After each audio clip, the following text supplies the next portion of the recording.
Hello again, everyone. I'm going to continue LA week with a look at the Dodgers of the MLB today. All-Star game was yesterday, and the AL was able to win that game and clinch home field advantage during the World Series.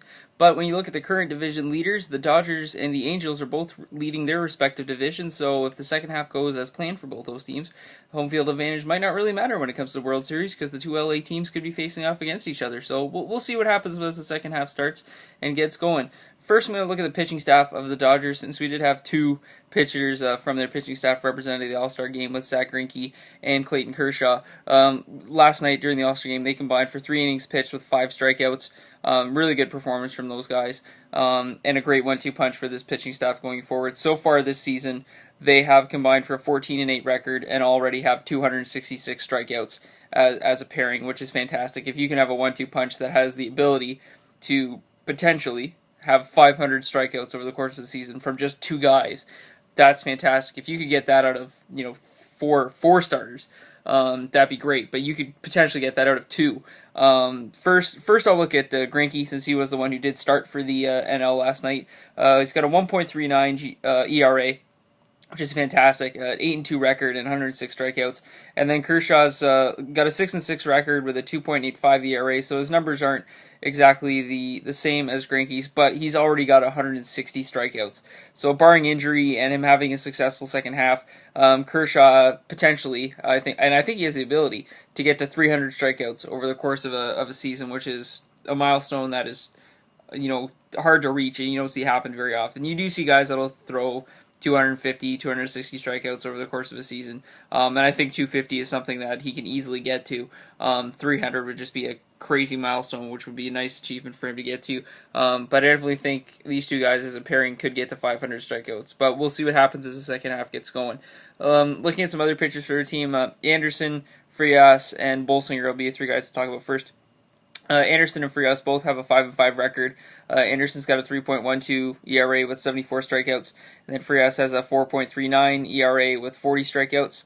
Bolsinger's got a 3.08 ERA with a 4-3 record and 69 strikeouts. So solid guys there to round out that starting rotation. Obviously with Kershaw and Greinke, that's your 1-2 punch, but you have to have a solid 3, 4, 5 guys to go the distance and be successful and have a 51-39 record like these guys do. One guy you want to keep an eye on, I think, is J.P. Howell. He's got a 4-1 record with a .35 ERA. Again, he's only pitched 25 2/3 innings, but he's got 21 strikeouts over that, so he's averaging a strikeout per inning. A 4-1 record already with a .35 ERA. If he can keep that going into the second half, you got a very, very good young guy there for sure. And you have to have a solid closer as well, which I think they have in Kenley Jansen. He's only got 16 saves, but that's because obviously you're not going to bring your closer in if you got a 4+ run lead in the 9th inning, because you don't want to bring him in and then the next night you be down a run or only up one run. And now you have to use him, but you used him last night when you really didn't have to, because the role of your closer is to win those close games, hence the title, closer. So you don't want to bring him in. If he hasn't pitched in 3 or 4 days, you might want to give him some action. If you got an off day the next day and you're up by 5 runs, well, you could use him tonight because you haven't used him in the last 3 or 4 games. He should get some work so he doesn't get rusty, and you got an off day the next day. So those might be some opportunities where you could do that. But again, he's got 16 saves. With this roster that they have, I don't think he's going to be a 40 kind of save player, because you don't need him to do that. You just have to have somebody who can be consistent and close those games out. And he's got a 1.66 ERA, solid number for a closer, and I think he can be a great closer for this team when they need him to get into those opportunities and finish those close games for them. Looking at their roster, I'll start with their outfield. Obviously, Jock Pederson, rookie center fielder, all-star. He's only 23 years old, and he can be a great center fielder for this team going forward. When you look at both LA teams, you got 2 of the best young players playing center field in LA, with Pederson here with the Dodgers, and I'll get to the Angels tomorrow, but you got Mike Trout obviously over there. Pederson so far this year has got 20 homers, 40 RBIs, and a .230 average, so average isn't exactly that high, but managers and teams are going to give up the average for a couple guys if they are going to have that kind of production. Obviously, it'd be great if he had a higher average, but 20 home runs and 40 RBIs at the All-Star game at the midseason point is fantastic. You have a rookie who has the potential to have a 30 home run, 100 RBI season, and I think he's definitely on pace to get Rookie of the Year in the NL, no problem. So keep an eye on him for sure. Obviously, you got Puig in right field, little injury, problems the last couple seasons, but this year he's got a 268 average with 4 home runs, 14 RBIs. So when he's out there, he's playing well and he's playing solid.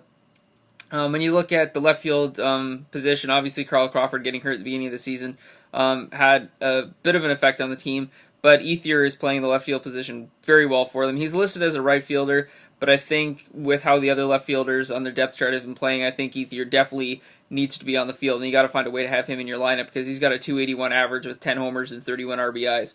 So you have to find a way to have him out there, and I think with Puig and Pedersen being very young players, it's good to have a good veteran out there. And I think Ethier fills those shoes well for them. I think when Crawford comes back from injury, and if he comes back this season from injury, I don't think Ethier just automatically gets relegated back to the bench. I don't think that's fair to him, especially with how he's producing for your team.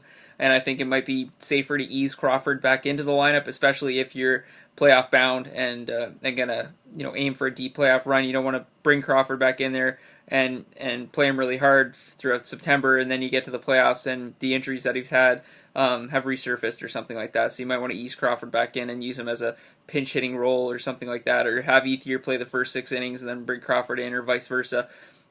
Kind of idea, I think, is how I see that happening. When you look at other players, obviously Scott Van Slyke, left fielder on the team, he's got a 252 average with 4 homers and 18 RBI, so he's playing okay for them. Good guy to have coming off the bench, and I think that's the important thing to have in the NL is obviously you don't have the DH position, so you're going to have guys who come off the bench for your starting pitchers and your relief pitchers when that 9th spot comes up in your batting lineup.